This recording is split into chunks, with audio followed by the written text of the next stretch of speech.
Ministère de l'Éducation nationale, Centre international d'études pédagogiques.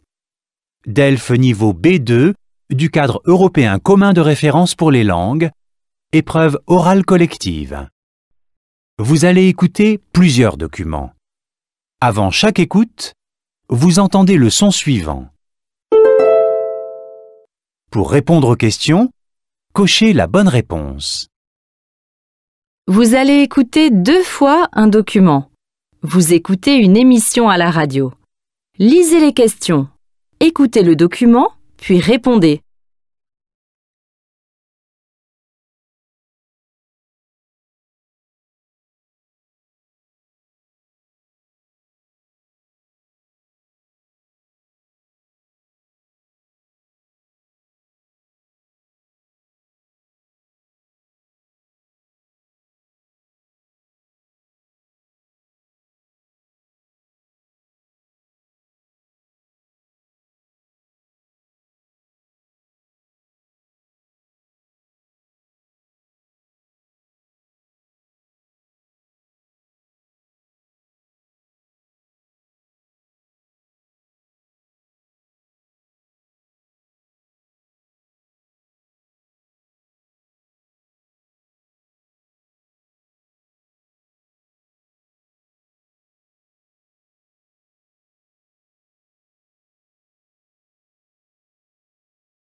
Les Français ont 6 jours pour se décider. Ils votent dimanche pour le premier tour des législatives. Le Rassemblement national, le RN, parti d'extrême droite, est donné favori dans les sondages. Tout à l'heure, son patron, Jordan Bardella, a précisé un peu plus son programme. Il promet notamment un Big Bang de l'autorité à l'école. Il veut aussi que les postes stratégiques de l'État ne soient pas occupés par des binationaux, c'est-à-dire par des gens qui ont une autre nationalité en plus de la nationalité française. Dans cette campagne, en plus des partis politiques, les quartiers populaires se mobilisent. Ils veulent convaincre les jeunes d'aller voter car bien souvent, le taux d'abstention est très élevé dans ces quartiers. À Villeneuve-la-Garenne, près de Paris, des associations ont organisé une soirée de vulgarisation politique, une soirée pour expliquer facilement les enjeux du scrutin.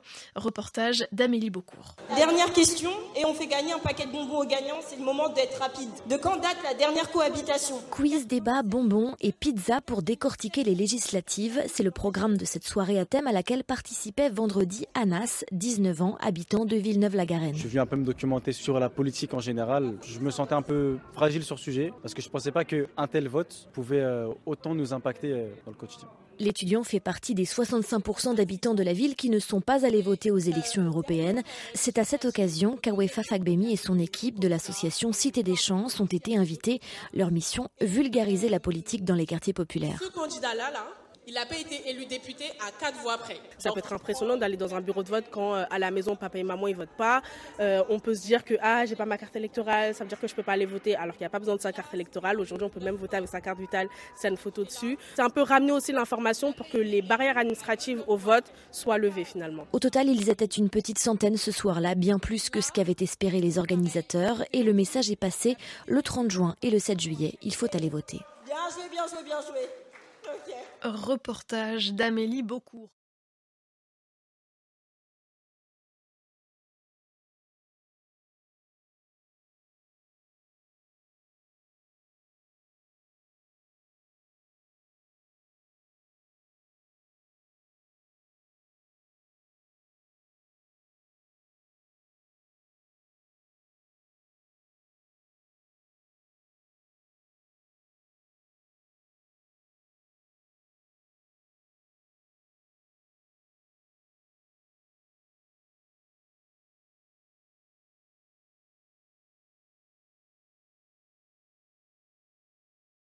Les Français ont 6 jours pour se décider. Ils votent dimanche pour le premier tour des législatives. Le Rassemblement national, le RN, parti d'extrême droite, est donné favori dans les sondages. Tout à l'heure, son patron, Jordan Bardella a précisé un peu plus son programme.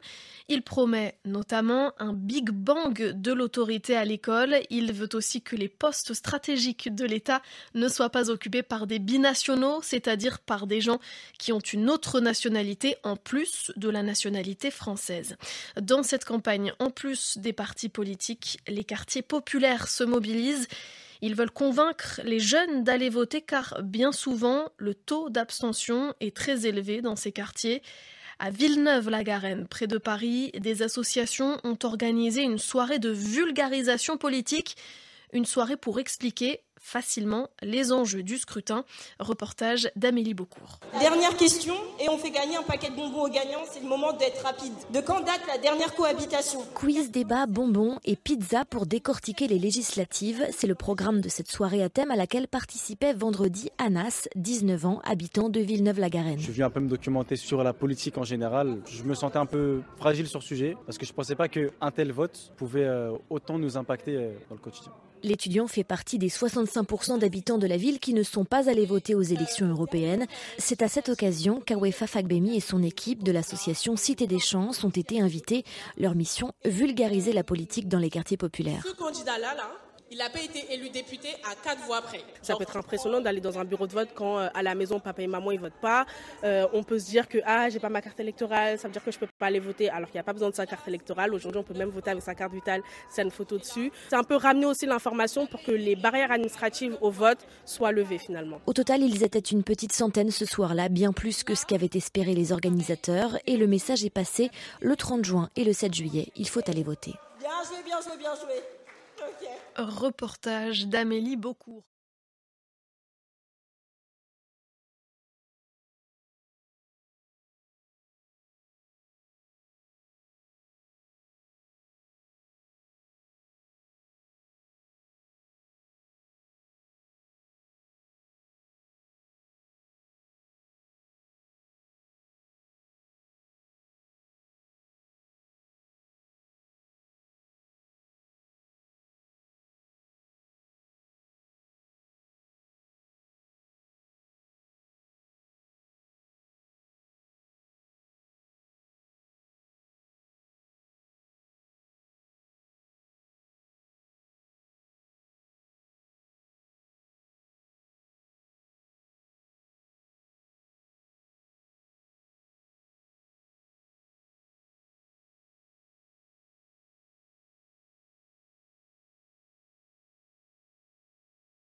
Les Français ont 6 jours pour se décider. Ils votent dimanche pour le premier tour des législatives. Le Rassemblement national, le RN, parti d'extrême droite, est donné favori dans les sondages. Tout à l'heure, son patron, Jordan Bardella, a précisé un peu plus son programme. Il promet notamment un Big Bang de l'autorité à l'école. Il veut aussi que les postes stratégiques de l'État ne soient pas occupés par des binationaux, c'est-à-dire par des gens qui ont une autre nationalité en plus de la nationalité française. Dans cette campagne, en plus des partis politiques, les quartiers populaires se mobilisent. Ils veulent convaincre les jeunes d'aller voter car bien souvent, le taux d'abstention est très élevé dans ces quartiers. À Villeneuve-la-Garenne, près de Paris, des associations ont organisé une soirée de vulgarisation politique, une soirée pour expliquer facilement les enjeux du scrutin. Reportage d'Amélie Beaucourt. Dernière question, et on fait gagner un paquet de bonbons aux gagnants, c'est le moment d'être rapide. De quand date la dernière cohabitation? Quiz, débat, bonbons et pizza pour décortiquer les législatives. C'est le programme de cette soirée à thème à laquelle participait vendredi Anas, 19 ans, habitant de Villeneuve-la-Garenne. Je viens un peu me documenter sur la politique en général. Je me sentais un peu fragile sur ce sujet parce que je ne pensais pas qu'un tel vote pouvait autant nous impacter dans le quotidien. L'étudiant fait partie des 65% d'habitants de la ville qui ne sont pas allés voter aux élections européennes. C'est à cette occasion qu'Awefa Fagbemi et son équipe de l'association Cité des Chances ont été invités. Leur mission, vulgariser la politique dans les quartiers populaires. Ce candidat-là, il n'a pas été élu député à 4 voix près. Ça peut être impressionnant d'aller dans un bureau de vote quand à la maison papa et maman ils votent pas. On peut se dire que j'ai pas ma carte électorale, ça veut dire que je peux pas aller voter alors qu'il n'y a pas besoin de sa carte électorale. Aujourd'hui on peut même voter avec sa carte vitale, c'est une photo dessus. C'est un peu ramener aussi l'information pour que les barrières administratives au vote soient levées finalement. Au total, ils étaient une petite centaine ce soir-là, bien plus que ce qu'avaient espéré les organisateurs. Et le message est passé le 30 juin et le 7 juillet. Il faut aller voter. Bien joué, bien joué, bien joué. Okay. Reportage d'Amélie Beaucourt.